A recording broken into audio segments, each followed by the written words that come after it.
नमस्कार दोस्तों, मैं द्रुतिका आपके अपने यूट्यूब चैनल साहित्य के पंचरत्न में आप सभी का हार्दिक स्वागत करती हूँ। आज हम नाटक अंधा युग धर्मवीर भारती का आखिरी अंक जो है उसको पढ़ेंगे। तो चलिए अब हम लोग पढ़ते हैं अंधा युग नाटक धर्मवीर भारती जी का, जहाँ पर आज जो है ये प्रभु की मृत्यु होगी और ये नाटक का अंत होगा। तो चलिए देखते हैं। समापन। प्रभु की मृत्यु। वंदना होती है।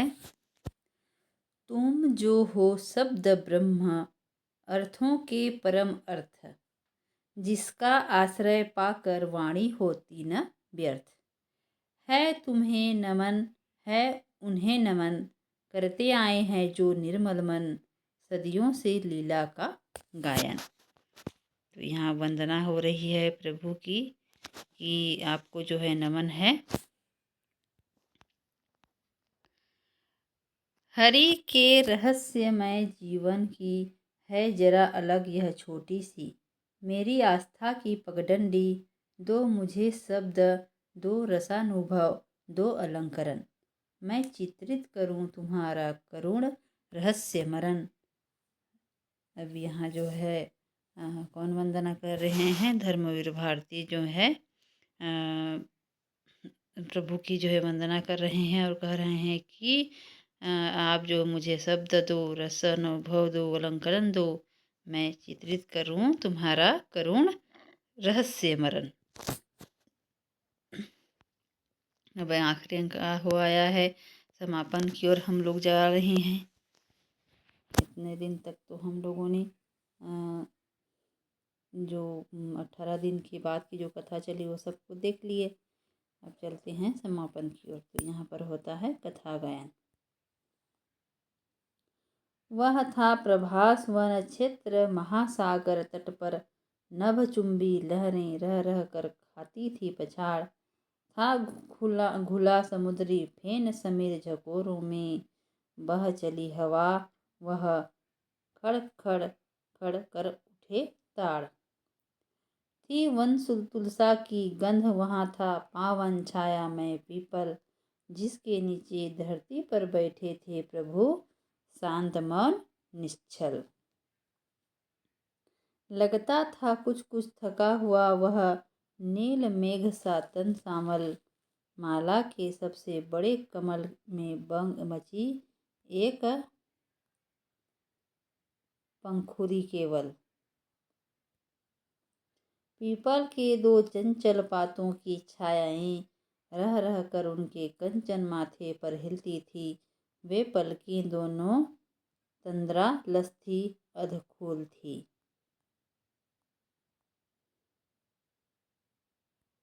जो नील कमल की पंखुरियों से खिलती थी, अपनी दाहिनी जांघ पर रख मृग के मुख जैसा बायां पग टीक गए तने से ले उसास। बोले कैसा विचित्र था युग। पर्दा खुलता है, भयंकरतम रूप वाला अश्वत्थामा प्रवेश करता है। तो यहाँ पर जो है पर ऐसे सब तो प्रभु की माया थी। अब जो है अब उनकी मृत्यु का समय निकट आया है, तो वो कहाँ पर बैठे हैं? पीपल के पेड़ के नीचे बैठे हुए हैं। और कैसे बैठे हुए हैं? अपने जो दाहिनी जांघ पर अपने बाएं पैर को रख के बैठे हुए हैं। तो वहीं पर जो है अश्वत्थामा का प्रवेश होता है। झूठे हैं ये स्तुति वचन, ये प्रशंसा वाक्य, कृष्ण ने किया है वही मैंने किया था जो पांडव शिविर में।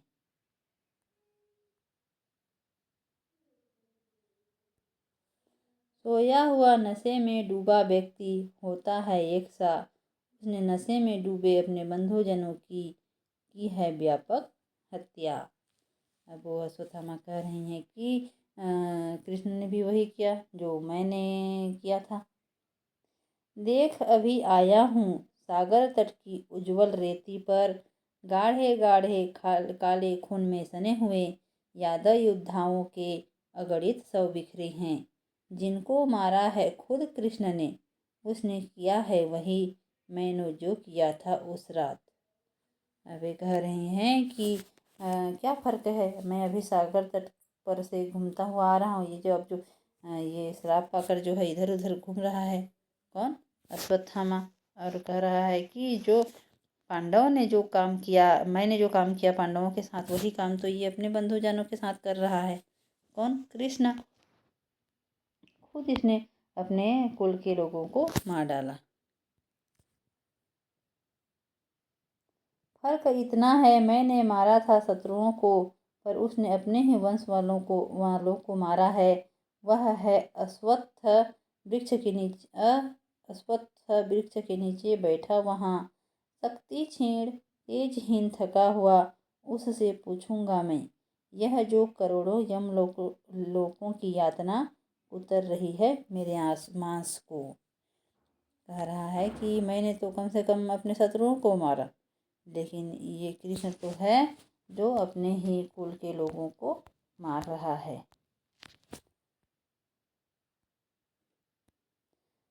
क्यों ये जख्म फूट नहीं पड़ते हैं उसके कमल तन पर। पीछे की ओर चला जाता है, एक और संजय घिसटता हुआ आता है। संजय,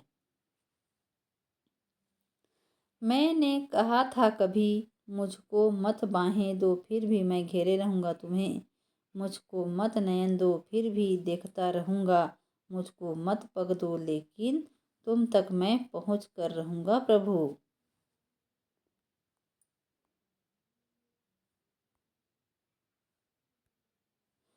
आज वह सारा अभिमान मेरा टूट गया। जीवन भर रहा मैं निरपेक्ष सत्य, कर्मों में उतरा नहीं। धीरे धीरे खो दी दिव्य दृष्टि।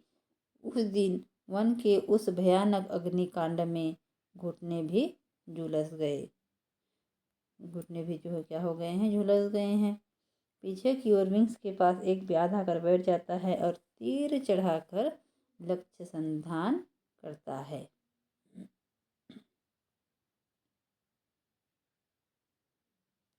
तो यहाँ पर जो है व्याध आया हुआ है, क्योंकि उसको जो गांधारी से साप मिला था। इसे अश्वत्थामा को, सॉरी कृष्ण को किससे साप मिला था? गांधारी से, कि तुम्हारा जो है मृत्यु जो है किससे होगा? एक व्याध के हाथों। यहाँ पर कथा गायन होता है धीमे स्वरों में। कुछ दूर कटीली झाड़ी में छिप कर बैठा था एक व्याध। प्रभु की पग को मृग बदन समझ धनु खींच लक्ष्य था रहा साथ। अब जो है व्याध वहाँ पर जो है झाड़ी में छिपा हुआ है, और प्रभु के जो पग हैं, जो पाँव हैं, उसको मृग बदन समझकर जो है अपना लक्ष्य साध रहा है। संजय सहसा उधर देखकर, ठहरो ओ ठहरो, आह सुनता नहीं? ज्योति बूझ रही है वहाँ, कैसे मैं पहुँचूँ अश्वत्थ वृक्ष के नीचे? घिसट घिसट कर आया हूँ सैकड़ों कोस। व्याध तीर छोड़ देता है, एक ज्योति चमक कर बुझ जाती है। वंशी की एक तान हिचकियों की तरह बार बार उठकर टूट जाती है। अश्वत्थामा का अट्टहास। संजय चित्कार कर अर्धमूर्छित सा गिर जाता है। अंधेरा। फिर यहीं पर फिर कथा गायन होती है। बूझ गए सभी नक्षत्र, छा गया तिमिर गहन। वह है भयंकर लगने लगा भयंकर वन। जिस क्षण प्रभु ने प्रस्थान किया, द्वापर युग बीत गया उस क्षण। प्रभुहीन धरा पर आस्थाहत, कलयुग ने रखा प्रथम चरण। वह और भयंकर लगने लगा भयंकर वन।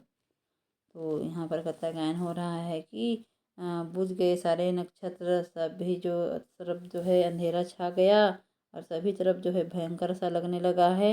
और जिस क्षण जो है प्रभु की मृत्यु हुई, उसी समय जो है द्वापर युग जो है समाप्त हो गया, और फिर कलयुग ने जो है रखा प्रथम चरण।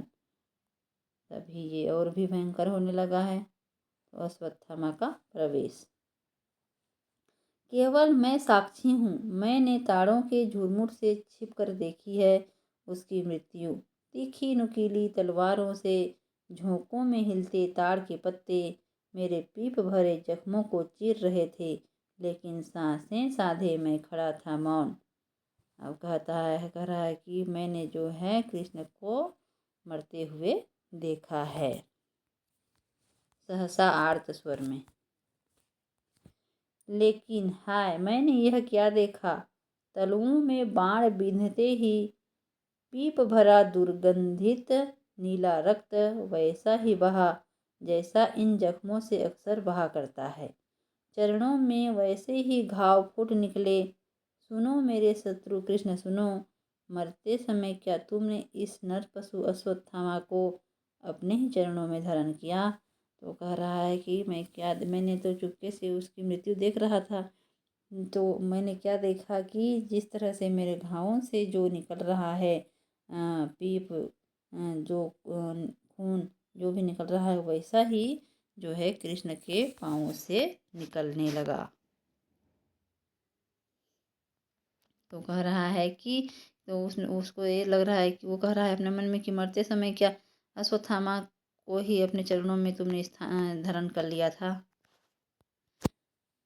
अपने ही सोणित से मुझको अभिव्यक्त किया, जैसे सड़ा रक्त निकल जाने से फोड़े की टीस पटा जाती है, वैसे ही मैं अनुभव करता हूँ विगत शोक। यह जो अनुभूति मिली है, क्या यह आस्था है।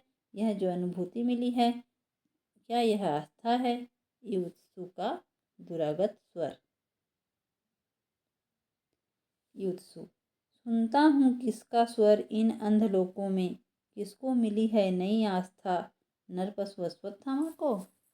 अट्टहास, आस्था नामक यह घिसा हुआ सिक्का अब मिला अश्वत्थामा को, जिसे नकली और खोटा समझकर मैं कूड़े पर फेंक चुका हूँ वर्षों पहले।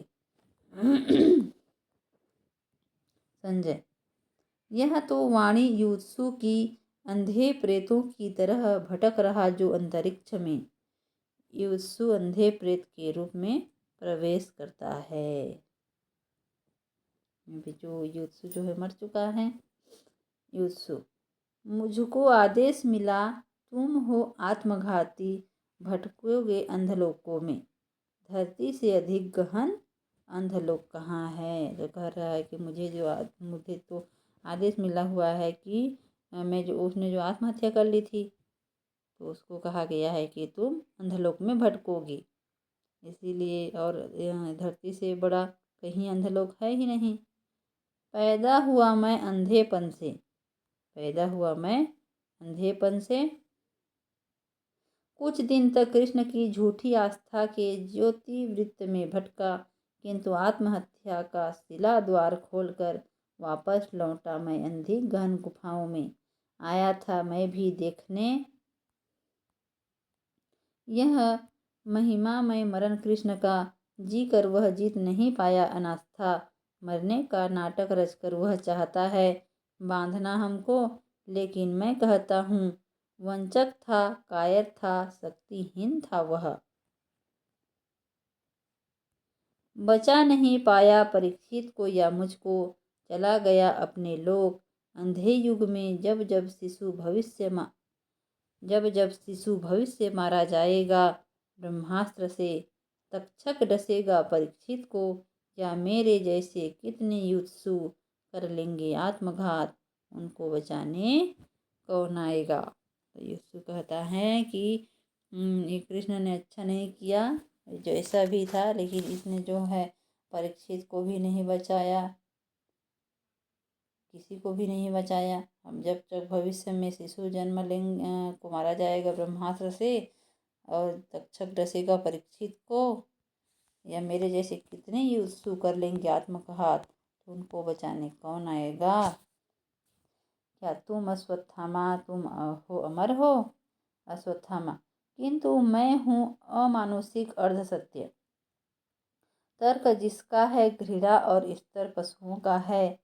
युत्सु, तुम संजय, तुम तो हो आस्थावान। संजय, पर मैं तो हूँ निष्क्रिय निरपेक्ष सत्य। मार नहीं पाता हूँ, बचा नहीं पाता हूँ, कर्म से पृथक खोता जाता हूँ क्रमशः अर्थ अपने अस्तित्व का।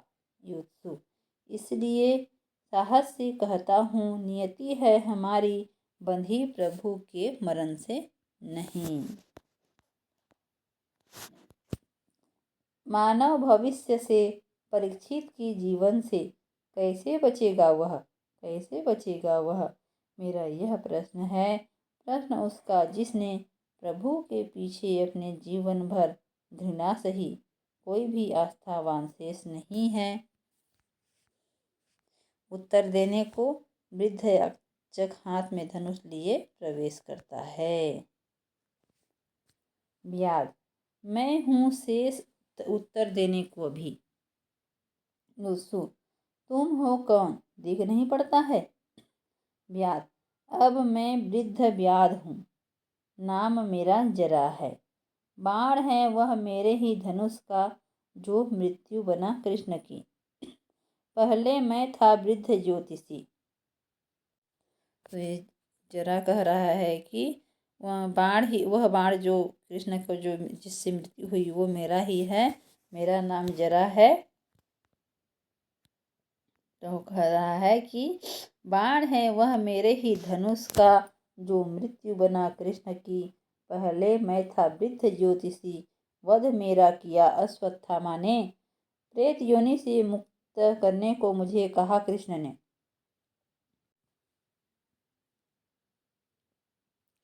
प्रेत योनि से मुक्त करने को मुझे कहा कृष्ण ने।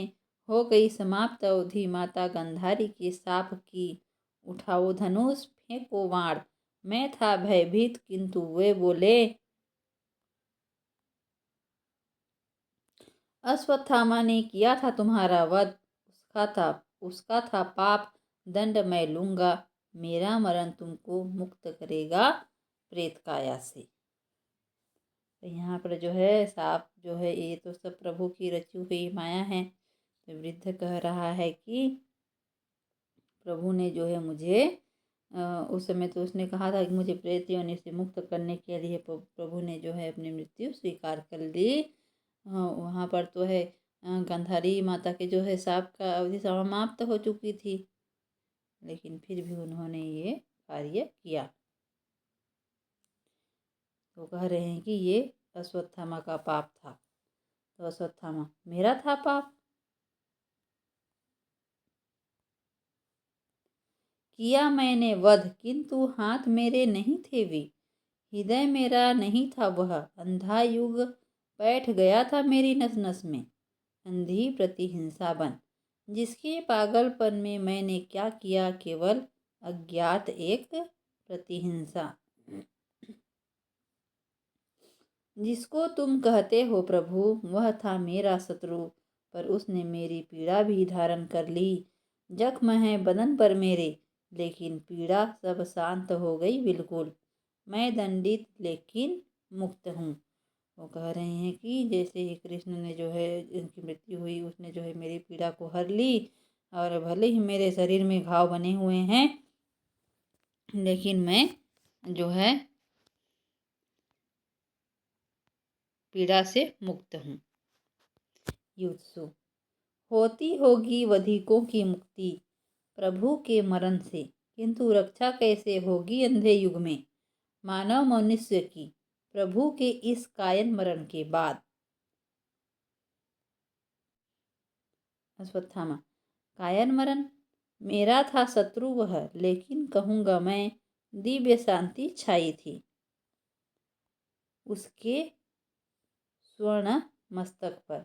वृद्ध बोले, अवसान के क्षणों में प्रभु, जब अवसान का समय आया तो प्रभु बोले, मरण नहीं है ओ व्याध, मात्र रूपांतरण है यह। सबका दायित्व लिया मैंने अपने ऊपर। कह रहे हैं कि ये मरण नहीं है, ये तो मात्र रूपांतरण है। सबका दायित्व जो है मैंने लिया था अपने ऊपर।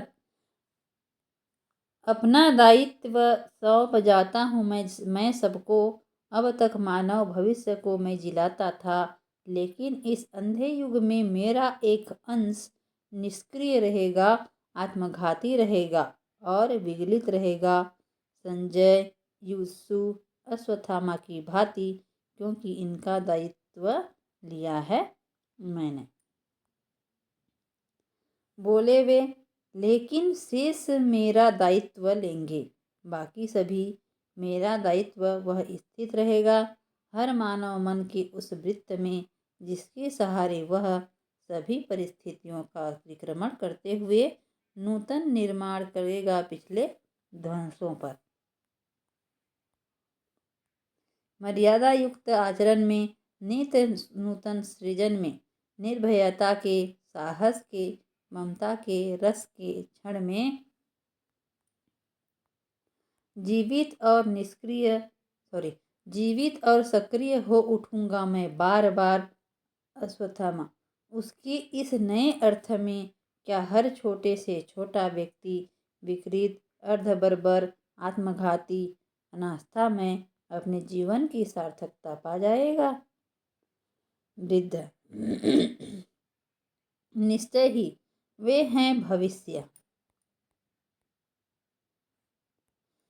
किंतु हाथ में तुम्हारे हैं। जिस क्षण चाहो उनको नष्ट करो, जिस क्षण चाहो उनको जीवन दो, जीवन लो।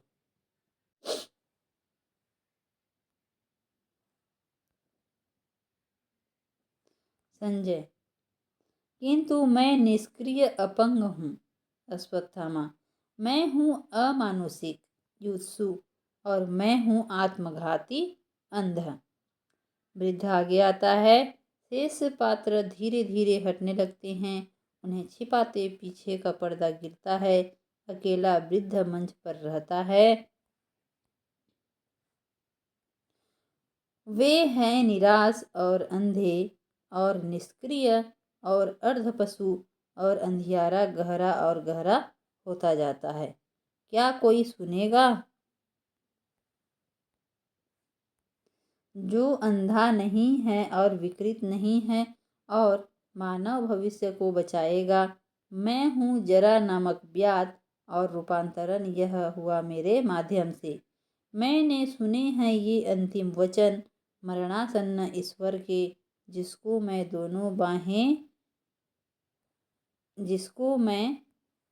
दोनों बाहें उठाकर दोहराता हूँ।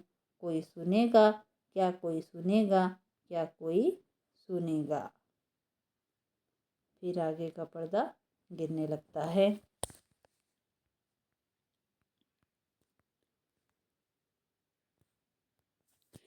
उस दिन जो अंधा युग अवतरित हुआ जग पर, बीतता नहीं रह रह कर दोहराता है। हर क्षण होती है प्रभु की मृत्यु कहीं न कहीं, हर क्षण अंधियारा गहरा होता जाता है। हम सब के मन में गहरा उतर गया है युग, अंधियारा है, अश्वत्थामा है, संजय है दास वृत्ति उन दोनों वृद्ध प्रहरियों की। अंधा संशय है, लज्जाजनक पराजय है, पर एक तत्व है बीज रूप स्थित मन में, साहस में, स्वतंत्रता में, नूतन सर्जन में। वह है निरपेक्ष, उतरता है पर जीवन में।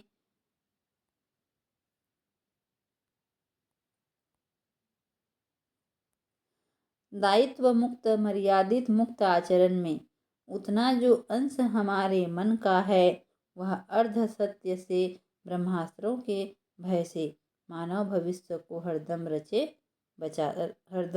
बचाता, अंधे संशय दास्ता पराजय से। यहाँ पर जो है अंधा युग नाटक समाप्त होता है। अब तक हम लोगों ने जो है अंधा युग नाटक का पूरा अंक देख लिया है दोस्तों। और ये जो है हमारे नेट जेआरएफ जितने भी हिंदी साहित्य की परीक्षाएं होती है उसके लिए ये बहुत ही महत्वपूर्ण है। तो हम लोगों को जो है इसको पढ़ना पड़ेगा, इनके पात्रों को याद करना पड़ेगा, और इसमें इसका क्रम भी पूछा जाता है, पात्र भी पूछे जाते हैं, तो इनको अच्छे से पढ़ना है और हमें अपना लक्ष्य हासिल करना है। अगर आप लोगों को ये वीडियो अच्छी लगी होगी तो हमारे चैनल को लाइक कर दें, सब्सक्राइब भी कर दें और अपने दोस्तों को भी भेजें ताकि उनको भी इसका लाभ मिल सके। और आप लोगों को और किस तरह के वीडियो चाहिए और अब किस तरह के वीडियो देखना पसंद करेंगे, देखना चाहेंगे, किस टॉपिक पर, उसको आप कमेंट करके हमें ज़रूर बताएं ताकि हम आप लोगों की हमारी टीम आप लोगों की सहायता कर सके। तो धन्यवाद दोस्तों, मिलते हैं मंच की